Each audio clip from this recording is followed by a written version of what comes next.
por smoochy smoochy?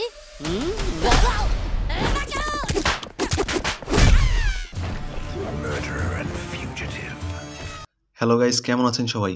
আমরা সবাই কম বেশি অ্যানিমেটেড মুভি পছন্দ করি। এর আগের ভিডিওতে আমরা 2023 সালে বক্স অফিস কাঁপানো 10টা অ্যানিমেটেড মুভি নিয়ে কথা বলছি। সো আজকের ভিডিওতে আমরা 2022 সালে সর্বোচ্চ আয় করা 10টা অ্যানিমেটেড মুভি নিয়ে কথা বলবো। সো গাইস, বিগত বছরগুলোতে মানে 2022-23 সালে মুক্তি পাওয়া বিগ বাজেটের বেশিরভাগ হলিউড মুভি বক্স অফিসে মুখ থুবড়ে পড়েছে। আজকের ভিডিওতে আমরা যেই মুভিগুলো নিয়ে কথা বলবো তার মধ্যে জাস্ট 5টা মুভি হলিউডের আর বাকি মুভিগুলো বাইরের ইন্ডাস্ট্রির। আর আপনারা অবশ্যই কমেন্ট করে জানাবেন যে এর মধ্যে কোন কোন মুভি আপনি দেখেছেন এবং কোন কোন মুভি আপনার ফেভারিট। তালিকার 10 নম্বরে রয়েছে ড্রাগন বল সুপার সিরিজের সুপার হিরো নামক মুভিটি। মুভিটার বাজেট $90 মিলিয়ন। মুভিটা বক্স অফিস $102 মিলিয়ন আয় করেছে। ড্রাগন বল নামটা আপনাদের সবার কাছেই অনেক পরিচিত। যারা কম বেশি মুভি দেখেন তারা এই নামটা একবার হলেও শুনেছেন। আর আপনারা নাম শুনেই বুঝতে পারছেন যে এটা অ্যানিমি সিরিজের মুভি অ্যাডাপ্টেশন। জাস্ট ড্রাগন বলে এ পর্যন্ত প্রায় 19টা সিরিজ এসেছে। আর যদি ইন অর্ডার হিসাব করা হয় তাহলে এ পর্যন্ত 22টা সিরিজ এসেছে। ড্রাগন বলের প্রথম সিরিজ বের হয় 1989 সালে। তো আপনারা বুঝতেই পারছেন ড্রাগন বলের হিস্টোরি কতটা বড়। ড্রাগন বল নিয়ে যদি 3-4 ঘন্টার একটা বিস্তারিত ভিডিও বানানো হয় তাহলেও মনে হয় আমরা শেষ করতে পারবো না এর ইতিহাস বলে। যাই হোক, এই মুভির কাহিনী অনেকটা এরকম যে কমান্ডার ম্যাগনেটা হলো রেড ফার্মাসিউটিক্যালসের সিইও বা বলতে পারেন মালিক। সে কোনো একভাবে রেড রিবন আর্মিকে জাগিয়ে তোলে। আর এই রেড রিবন আর্মিকে কিন্তু এর আগেও আমাদের হিরো গোকু হারিয়েছিল। তো এইবার তারা আরও পাওয়ারফুল হয়ে ফিরে এসেছে এবং আমাদের হিরো গোকুকে ও তার ফ্রেন্ডদেরকে চ্যালেঞ্জ করে। তো যারা হচ্ছে অ্যানিমি সিরিজ রেগুলার দেখে তারা হচ্ছে এই বিষয়টা বুঝবে। আর আমি আমার অ্যানিমি লাভার ফ্রেন্ডদের দেখে একটা জিনিসই শিখেছি, যারা একবার অ্যানিমি দেখে মজা পায় তারা সম্পূর্ণভাবে অ্যানিমি সিরিজের নেশায় পড়ে যায়।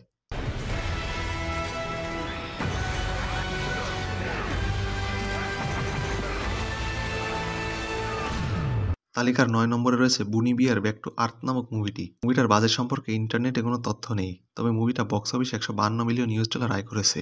এটা একটা চাইনিজ মুভি সিরিজ। এইটা এই সিরিজের 8ম মুভি। আপনারা যারা ডিজনি চ্যানেল দেখেন ওই চ্যানেলে মাঝে মাঝে এই মুভি সিরিজের কিছু কিছু মুভি হিন্দিতে দেখানো হয়। আরেকটা বিষয়, এই মুভি সিরিজের কিছু কিছু মুভি ইউটিউবে হিন্দিতে রয়েছে, তো চাইলে দেখে নিতে পারেন। মুভির প্রথমে দেখানো হয় আভি নামে একটা এলিয়েন পাইন ট্রি মাউন্টেনে অবতরণ করে ও আমাদের হিরো ব্রাম্বেলের সাথে ফ্রেন্ডশিপ করে।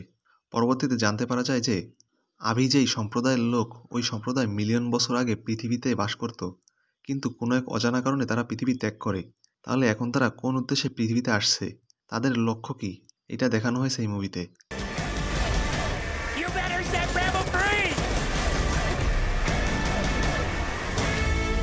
তালিকার 8 নম্বরে রয়েছে DC league of super pets নামক মুভিটি।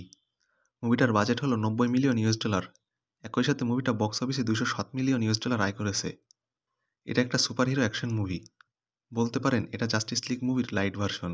আরেকটা বিষয়, মুভির মেইন 2টা ক্যারেক্টারে ভয়েস দিয়েছেন আমাদের প্রিয় অ্যাক্টর রক এবং কেভিন হার্ট। তো বুঝতেই পারছেন অনেক কমেডি এলিমেন্ট থাকবে। মুভির কাহিনীতে দেখানো হয় সুপারম্যানের একটা কুকুর রয়েছে যার নাম ক্রিপ্টো। তারও সুপারম্যানের মতো পাওয়ার আছে, সে নিজেকে সুপারম্যান মনে করে।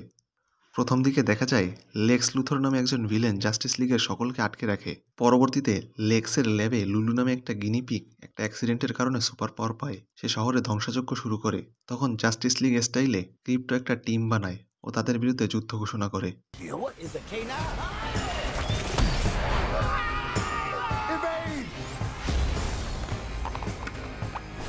তালিকার 7 নম্বরে রয়েছে লাইটিয়ার নামক মুভিটি। মুভিটার বাজেট হলো $200 মিলিয়ন। অপরদিকে মুভিটা বক্স অফিসে মাত্র $226 মিলিয়ন আয় করেছে। যারা কম বেশি অ্যানিমেটেড মুভি দেখেন তারা সবাই নামটার সাথে পরিচিত। এটা হলো আমাদের চাইল্ডহুডের ফেভারিট মুভি সিরিজ টয় স্টোরির একটা লিড ক্যারেক্টার বুজ লাইটিয়ারকে নিয়ে। টয় স্টোরিতে দেখানো হয় আমেরিকায় একজন হিরোর নামে টয় বিক্রি হচ্ছে দোকানে। আর এই হিরোর কাহিনী মূলত দেখানো হয়েছে এই মুভিতে। মুভির প্রথমে দেখানো হয় কিছু স্পেস রেঞ্জার মানে আমাদের হিরো বুজ লাইটিয়ার এবং তার পার্টনার আলিশিয়া পৃথিবীতে আসে কিছু স্যাম্পল কালেক্ট করার উদ্দেশ্যে। আর তাদের স্পেসশিপ ভর্তি রয়েছে স্লিপিং পডস, যেখানে অসংখ্য মানুষ হাইবারনেশনে রয়েছে। আপনারা যারা হাইবারনেশন জিনিসটা বুঝতেছেন না তারা প্যাসেঞ্জার্স কিংবা অ্যাভাটার মুভিটা দেখতে পারেন, ওইখানে হাইবারনেশন সম্পর্কে অনেক বিস্তারিত জ্ঞান রয়েছে। যাই হোক, স্যাম্পল কালেক্ট করার সময় প্যারাসাইট তাদের উপর আক্রমণ করে। এরপর দ্রুততার সাথে স্পেসশিপ স্টার্ট করার কারণে বুজ হাইপার ফুয়েল নষ্ট করে ফেলে। পরবর্তীতে মানবজাতি পৃথিবীতে বসবাস করা শুরু করে, কিন্তু বুজ হাইপার ফুয়েল তৈরির উদ্দেশ্যে ফুয়েল টেস্ট করতে শুরু করে। একবার টেস্ট করতে গেলে বুজের কাছে মনে হয় 2-3 ঘন্টার বিষয়, কিন্তু পৃথিবীতে 10-12 বছর হয়ে যায়। এইভাবে একদিনকে দেখা যায় বুজ হাইপারফুল বানিয়ে ফেলছে। সে দেখতে পারে কোনো একজন ব্যক্তি পৃথিবীর সবকিছুতে কবজা করে নিয়েছে, আর পরবর্তীতে জানা যায় ওই ব্যক্তি সে নিজেই। ওইটা হচ্ছে তার ওল্ড ভার্সন। তো পরবর্তীতে কি হয় সেটা জানতে হলে দেখতে হবে আপনাকে মুভিটা। আর মুভির একটা ক্যারেক্টার শক্সকে খুবই ভালো লাগছে।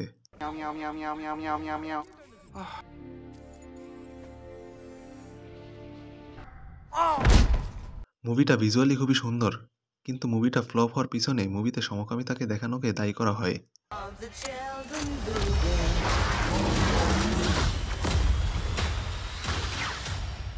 তালিকার 6 নম্বরে রয়েছে ওয়ান পিস ফিল্ম রেড নামক মুভিটি।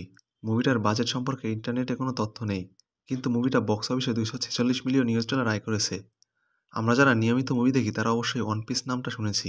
2023 সালে নেটফ্লিক্স ওয়ান পিসের লাইভ অ্যাকশন সিরিজ তৈরি করে, যা দর্শক মহলে বেশ প্রশংসা পায়। এর সিজন 2 এর কাজ চলমান, সম্ভবত 2025 সালে এর সিজন 2 আসবে। 2023 সালে নেটফ্লিক্স ওয়ান পিসের লাইভ অ্যাকশন সিরিজ তৈরি করে, যা দর্শক মহলে বেশ প্রশংসা পায়। এর সিজন 2 এর কাজ চলমান, সম্ভবত 2025 সালে এর সিজন 2 আসবে। আপনারা জেনে অবাক হবেন যে এই ওয়ান পিস সিরিজে এই পর্যন্ত 38টা মুভি এসেছে।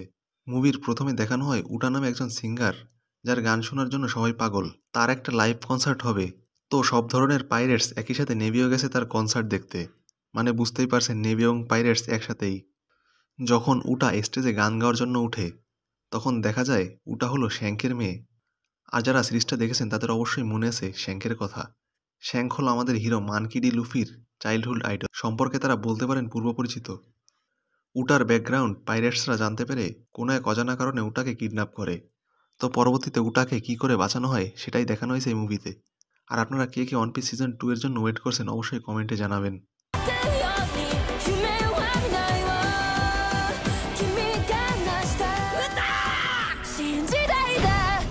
তালিকার 5 নম্বরে রয়েছে দি ব্যাড গাইস নামক মুভিটি। মুভিটার বাজেট হলো $70 থেকে $80 মিলিয়ন। মুভিটা বক্স অফিসে $250 মিলিয়ন আয় করেছে।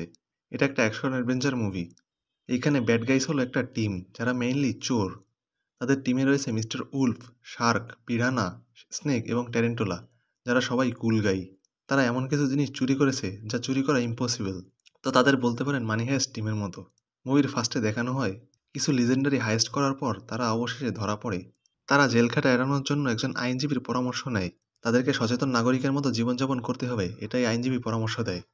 তারপর থেকে তারা ভালো নাগরিকের মতো জীবনযাপন করতে শুরু করে। কিন্তু প্রশ্ন এখানেই, তারা কি আসলেই ভালো হয়ে গেছে, নাকি তারা আরও বড় কোনো প্ল্যান করছে?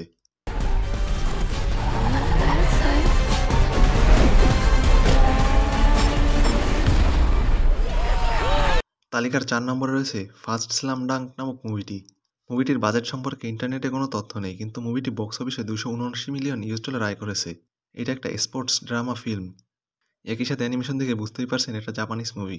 এটা মেইনলি স্লাম ড্যাঙ্ক মাঙ্গা নামে একটা সিরিজের মুভি অ্যাডাপ্টেশন। মুভির ফার্স্টে দেখানো হয় আমাদের হিরো মিয়াগি রয়োতাকে। সে তার চাইল্ডহুডে তার ভাইয়ের অ্যাক্সিডেন্ট দেখে দিশেহারা হয়ে পড়ে। সম্ভবত তার ভাই ছিল বাস্কেটবল প্লেয়ার। তার ভাই ছিল পরিবারের একমাত্র উপার্জনের পথ। তো পরবর্তীতে সে কী করে স্ট্রাগলের মধ্য দিয়ে স্টাডি কন্টিনিউ করে এবং স্কুলের সস্তা প্লেয়ারদের নিয়ে ঐক্যবদ্ধ করে একটা গুরুত্বপূর্ণ ম্যাচ জিতে, তাই দেখানো হয়েছে। এটা বলতে পারেন আমাদের ছোটকালের প্রিয় মুভি শাওলিন সকারের মতো। বস্তা পচা সস্তা টিমকে নিয়ে গুরুত্বপূর্ণ ম্যাচ জেতার কাহিনী। তালিকার 3 নম্বরে রয়েছে সুজুমি নো তোজিমারি নামক মুভিটি, যেটা আমাদের কাছে সুজুমি নামে পরিচিত। মুভিটার বাজেট সম্পর্কে ইন্টারনেটে কোনো তথ্য নেই, কিন্তু মুভিটা বক্স অফিসে $318 মিলিয়ন আয় করেছে। এটা একটা অ্যাডভেঞ্চার ড্রামা মুভি। আর সুজুমি নামটা শুনলে একটা জিনিসই মাথায় আসে।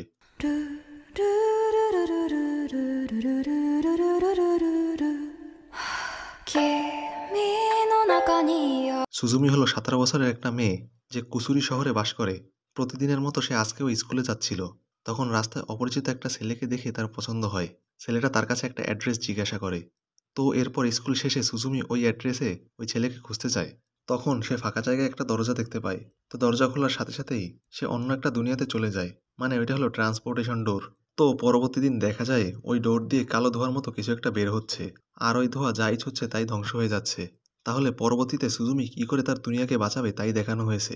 মুভিটা হিন্দি ভাষায় রয়েছে, তো যারা চান তারা দেখে নিতে পারেন। ऐसा क्यों लगता है जैसे तुम कोई बहुत बड़ा काम करने जा रही हो? वापस करता हूँ। फिर मिलने जरूर आना। फिर मिलते हैं। তালিকার 2 নম্বরে রয়েছে Puss in Boots the last wishes নামক মুভিটি। মুভিটার বাজেট হলো 90 থেকে 110 মিলিয়ন ইউএস ডলার। মুভিটা বক্স অফিসে 485 মিলিয়ন ইউএস ডলার আয় করেছে। এটা একটা অ্যাকশন ফ্যান্টাসি অ্যাডভেঞ্চার মুভি। এটা হলো আমাদের ছোটকালের প্রিয় কার্টুন মুভি সিরিজ শেরেকের পুস ইন বুটস ক্যারেক্টারের মুভি অ্যাডাপ্টেশন। পুস ইন বুটসকে নিয়ে আগেও 2011 সালে একটা মুভি এসেছে। পুস ইন বুটস রিলেটেড সবগুলো মুভি দেখেছি, কিন্তু এখনও এর টাইমলাইন হিসাব করে মিলাতে পারি নাই। আপনারা যদি কেউ মিলাতে পারেন তাহলে কমেন্ট করে জানাতে পারেন। মুভির প্রথমে দেখানো হয় আমাদের হিরো পুস ইন বুটসের 9টা লাইফ আছে, তো সে হেলায় খেলায় 8টা লাইফ অলরেডি হারিয়ে ফেলছে। তবে তখনও তার মনে মৃত্যুর কোনো ভয় নেই। এমন অবস্থায় আমাদের মুভির ভিলেন লোবুর আগমন হয়। সে পুস ইন বুটসকে মারার জন্য খুঁজতে থাকে। তখন পুস ভয়ে আত্মগোপনে চলে যায়। পরবর্তীতে একটা স্টার পৃথিবীতে পতিত হয়, যে স্টারের কাছে উইশ করলে উইশ পূরণ হয়। তখন স্টারকে পাওয়ার উদ্দেশ্যে বিভিন্ন গ্রুপ লেগে পড়ে। একই সাথে লোবুও তার পিছু করতে থাকে। তো সর্বশেষ কি হয় পুসের ভাগ্যে সেটাই দেখানো হয়েছে।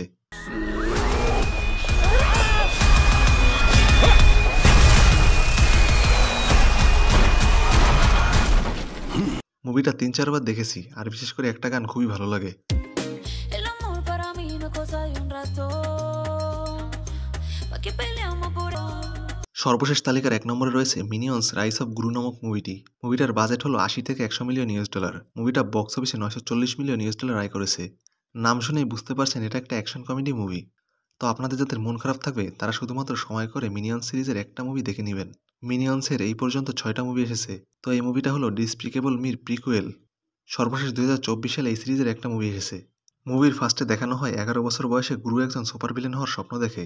সেই জন্য সে ভিসিএস 6 নামে একটা ভিলেন গ্রুপের অডিশন দেয়, কিন্তু তারা গুরুকে আন্ডার এস্টিমেট করে। তখন গুরু তাদের থেকে ম্যাজিক্যাল পাওয়ারওয়ালা লকেট নিয়ে পালায়। এরপর পুরো টিম গুরু ও মিনিয়ন্সদের পিছে পড়ে যায়। তো পরবর্তীতে কি হয় তা জানতে হলে দেখতে হবে এই মুভিটা।